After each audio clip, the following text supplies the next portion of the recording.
What we're going to do first up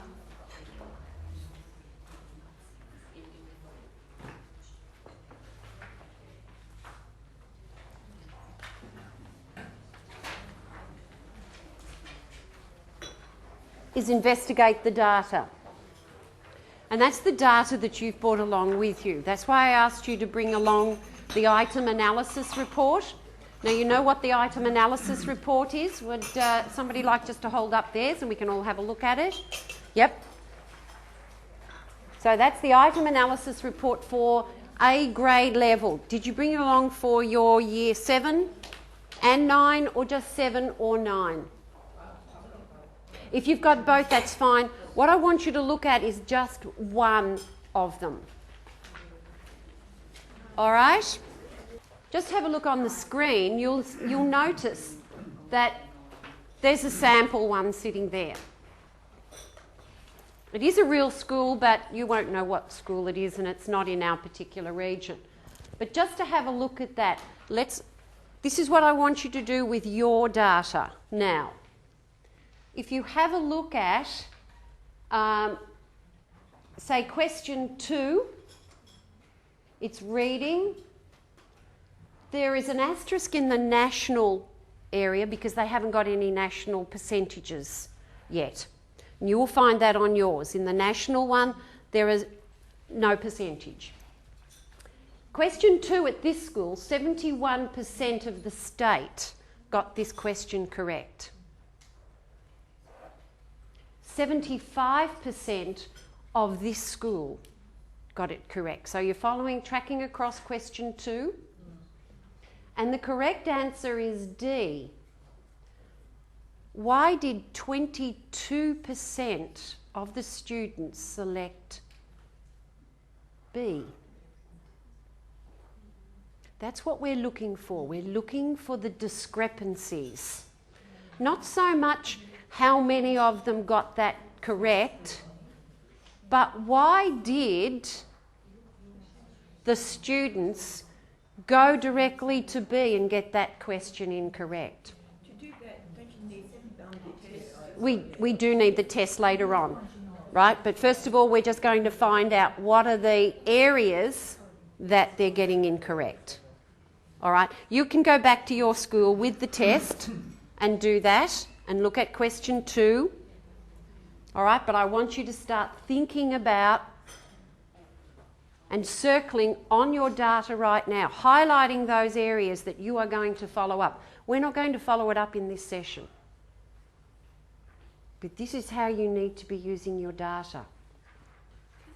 Whatever the data you need, it doesn't matter how it's presented to you, it's going to give you the same results. You're going to see what was the area of difficulty. All right, why are they getting this one wrong is your second question. And what is the item they're getting wrong? So let's have a look. If it was question 2, we were looking at question 2, locate directly stated information in the text. Now that's where the evidence is written there, and all they have to do is go from question back to the answer, or back to the question, and see what are they getting wrong. Why can't they locate the literal comprehension piece? Yep. Can I ask, just with the design of these tests, are there things like deliberate distractors? No. So it's just... No, it's just a presentation of what they will face if they picked up a magazine and read it. I suppose I meant in the type of question that's asked. So because 22% or 22% have gotten the same and very few have gotten anything else. In this school. In this school. So I suppose are the questions designed in such a way that there would be one that would take a fine amount of distinction to work out which one's the correct one? Yeah, you'd find that if you were getting into, say, level 4, 5 and 6 in your vowels.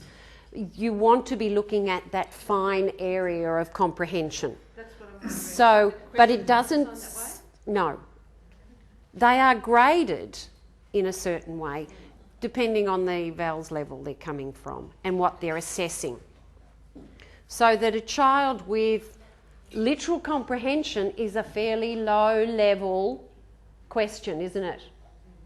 That's one of Bloom's very first stages of looking at comprehension, is literal comprehension.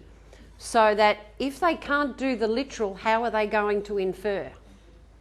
Literal is what's written on the page. Inference is what's written between the lines. So you would want to think that everybody was getting the literal comprehension piece correct.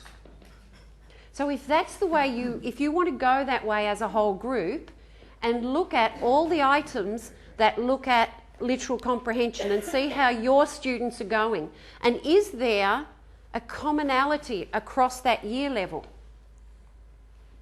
That students are not looking at the evidence on the page. All right, I'm going to give you about 5 minutes just to review your items.